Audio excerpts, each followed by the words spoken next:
ठाणे महानगरपालिकेच्या दिवा विभागात दापोलीचे माजी आमदार सूर्यकांत दळवी महायुतीच्या उमेदवारांसाठी ठाण मांडून बसले आहेत। महायुतीचे सर्व उमेदवार बहुमताने निवडून येतील असा विश्वास त्यांनी व्यक्त केला। यावेळी बोलताना त्यांनी भविष्यात प्रतिस्पर्ध्यांना इथे उभे राहण्यास वाव मिळणार नाही। दापोलीचे 15,000 मतदार इथे असून त्यांचा भरघोस पाठिंबा युतीला मिळेल असा विश्वास त्यांनी व्यक्त केला आहे। माझे सहकारी विधिमंडळाचे विद्यमान आमदार त्यांच्या या मतदारसंघामध्ये साऱ्या महाराष्ट्रामध्ये महायुतीचा जोरात कामकाज घोडदौड सुरू आहे। त्याप्रमाणे महानगरपालिकेच्या निवडणुकीमध्ये दिव्यामध्ये मी येण्यामागचं प्रयोजन असं, मी 8 दिवस विधानसभा मतदारसंघ माझा 25 वर्ष दापोली होता, पण गेली 8 दिवस मुंबई ठाणा या परिसरामध्ये जिथं जिथं महायुतीचे माझे उमेदवार असतील त्या ठिकाणी प्रचाराला मी पोचतोय आणि त्या पद्धतीने पक्षाचा मला आदेश होता। आज मी इथं आल्यानंतर मला सांगण्याकरता अभिमान वाटतोय की सुमारे 15,000 मतदार दापोली विधानसभा मतदारसंघाचे या दिवा या परिसरामध्ये आहेत आणि त्यांना नेहमी आम्ही निवडणुकीच्या निमित्तानं मतदारसंघामध्ये आमंत्रण देतो, येतात, मतदान करतात आणि युतीचे उमेदवार निवडून आणण्याकरता फार मोठं योगदान त्यांचं असतं।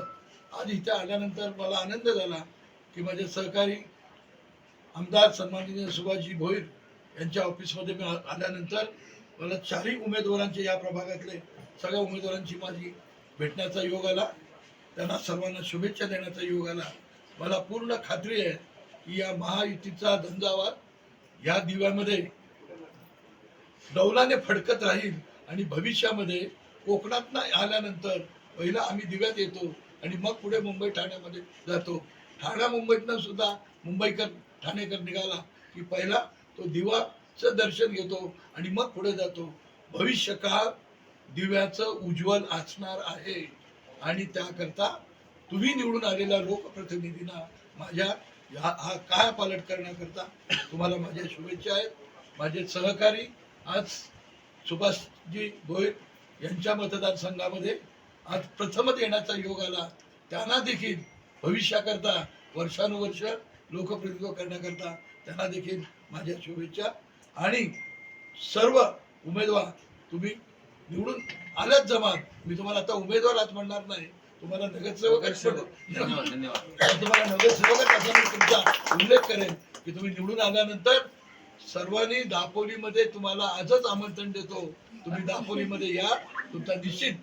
आज तुम्हाला इथे मी माझ्या मतदारसंघातले जे 15,000 मतदार आहेत त्या सर्वांना आवाहन करेन की या 4ही उमेदवारांना निवडून आणण्याकरता, या दिवा या परिसरामध्ये महायुतीचे उमेदवार निवडून आणण्याकरता आपलं मतदान 100% महायुतीलाच झालं पाहिजे।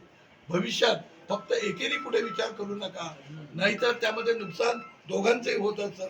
म्हणून महायुतीचे उमेदवार सगळे निवडून येतील हेच प्रत्येक मनामध्ये भावना प्रत्येकाने ठेवली पाहिजे आणि ती असावी। आणि त्याप्रमाणे महायुती या महाराष्ट्रात वर्षानुवर्ष अशीच जर का चालली तर मला वाटते प्रतिस्पर्ध्यांना इथं उभं राहायला सुद्धा वाव मिळणार नाही। आणि म्हणून आज मी इथे आलो, मला आनंद झाला। तुम्हाला सर्व उमेदवारांना शुभेच्छा आहेत। विकासात्मक काम आणखी जोमानं करून या दिव्याचं कायापालट व्हावा ही मी परमेश्वराकडे परमेश्वराकडे प्रार्थना करतो। टाइम्स डिजिटलला लाईक करा, सबस्क्राईब करा, शेअर करा आणि बेल आयकॉन दाबायला विसरू नका। पाहत रहा टाइम्स डिजिटल।